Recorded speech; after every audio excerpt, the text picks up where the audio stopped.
আমন্ত্রণপত্র হচ্ছে দুরকম আমন্ত্রণপত্র। তার কারণ হচ্ছে এদের যখন শিক্ষকদের মিটিং হয় তাতে বলা ছিল যে যারা যারা জনপ্রতিনিধি ময়নায় ছিল, যে পঞ্চায়েত সমিতির সভাপতি থেকে একাধিক বিধায়ক এবং স্কুলের পরিদর্শক সবাইকে ডাকা হবে।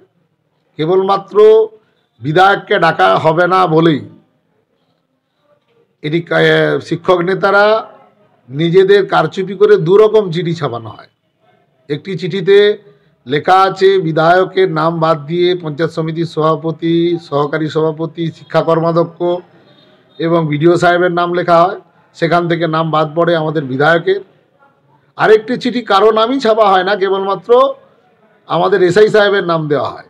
এবং এটা শুধু লোক দেখানো, বাকি শিক্ষকদেরকে দেখানো যে আমরা কাউকেই নাম দেইনি। কিন্তু এই কিছুক্ষণ আগে আমি কিন্তু চিঠির কাছে আমি কপিটা দেখলাম, বিডিও সাহেবের কাছে কপিটা পড়ে আছে, যে এরা বাকি শিক্ষকদের শুধু বোকা বানাচ্ছে। এখানকার শিক্ষক নেতা সুজিত দাস এই কারচুপির সঙ্গে যুক্ত, এটা যাতে রাজনীতি করছে এই খেলাকে কেন্দ্র করে। আমরা আপনাদের বলতে পারি যে এই প্রাথমিক শিক্ষকদের খেলাকে কেন্দ্র করে এই তৃণমূল শিক্ষা সেলের কিছু প্রতিকয় নেতা, তার মধ্যে সুজিত দাস, যারা এই ঘৃণিত কাজটি করেছে। জনপ্রতিনিধি বিধায়ক, একজন স্পোর্টস, উনি একজন ন্যাশনাল ফিগার, একজন খেলোয়াড়, এই খেলার জগতের এই অনুষ্ঠানগুলিতে আসতে পারলে তিনি নিজেও খুশি হতেন। কেবলমাত্র রাজনীতির ক্ষেত্রে এদের শিক্ষামন্ত্রী চোরের দায়ে জেল খাটছে, এদের শিক্ষক নেতারা কতটা ভালো হবে, ভদ্র হবে, হ্যাঁ, এটা খুব ভাবার বিষয়, লজ্জাকর বিষয়।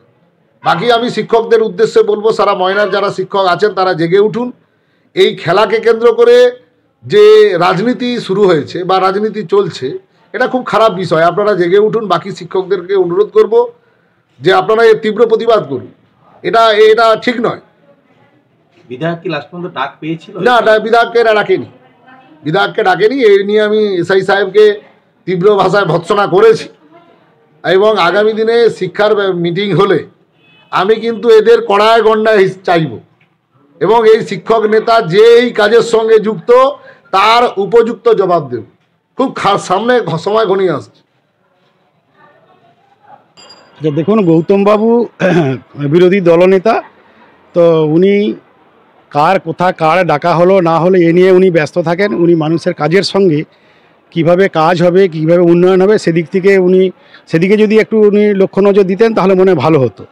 এইবার আপনি যে প্রশ্নটা করে আমাদের যে সার্কেল খেলা হলো, তো সেই সার্কেল খেলাটা কমিটি আছে, সেই কমিটিতে সভাপতি আমাদের এসআইএস, সম্মানী এসআইএস এবং সম্পাদক ময়না ট্যুর অনুপবাবু, তো তারাই উত্তর দিতে পারতো। কিন্তু যেহেতু গৌতমবাবু আমার নামটা দিয়েছে, তাই আমি যেটা জানি সেটা বলছি। আমি মিটিংয়ে উপস্থিত ছিলাম।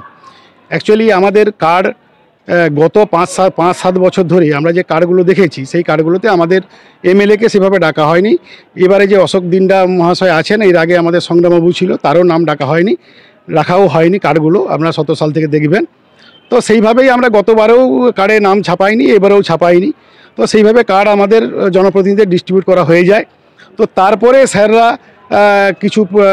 স্যাররা আমাদের কতিপয় আমাদের বললেন, বা বিভিন্ন অন্যান্য সংগঠন বললেন যে এটা ডাকলে ভালো হতো, উনি যেহেতু স্পোর্টসের লোক। ঠিক আছে, আমরা তখন বললাম ঠিক আছে, এবারে যেহেতু ডাকা হয়নি সেটা আমরা পরে ভাববো। তো আমাদের যে এবার নতুন যে কার্ড হচ্ছে, সেই কার্ডগুলো আমাদের কারোরই নাম দেওয়ার দরকার নেই, সেগুলো আমরা স্কুলে আমরা পৌঁছে দিয়েছি। এর বেশি আর কিছু নয়, উনি যেটা বলছেন এর বেশি আর কিছু নেই। আমার পরিচয়, আমার সুজিত কুমার দাস, আমি তিলখোজা মক্ত প্রাথমিক বিদ্যালয়ের প্রধান শিক্ষক এবং সেই সঙ্গে আমি শিক্ষক সমিতি, তৃণমূল প্রাথমিক শিক্ষক সমিতির ময়না চক্র সম্পাদক। ময়নার অন্নপূর্ণা বাজারে অবস্থিত রাধাকৃষ্ণ জুয়েলার্সের পক্ষ থেকে সবাইকে জানায় প্রীতি, শুভেচ্ছা, অভিনন্দন। সোনা ও রূপোর গহনার মজুরির উপর বিশেষ ছাড়ের ব্যবস্থা রেখেছে কেবলমাত্র ময়নার অন্নপূর্ণা বাজারের পূর্ব দিকে অবস্থিত রাধাকৃষ্ণ জুয়েলার্সে।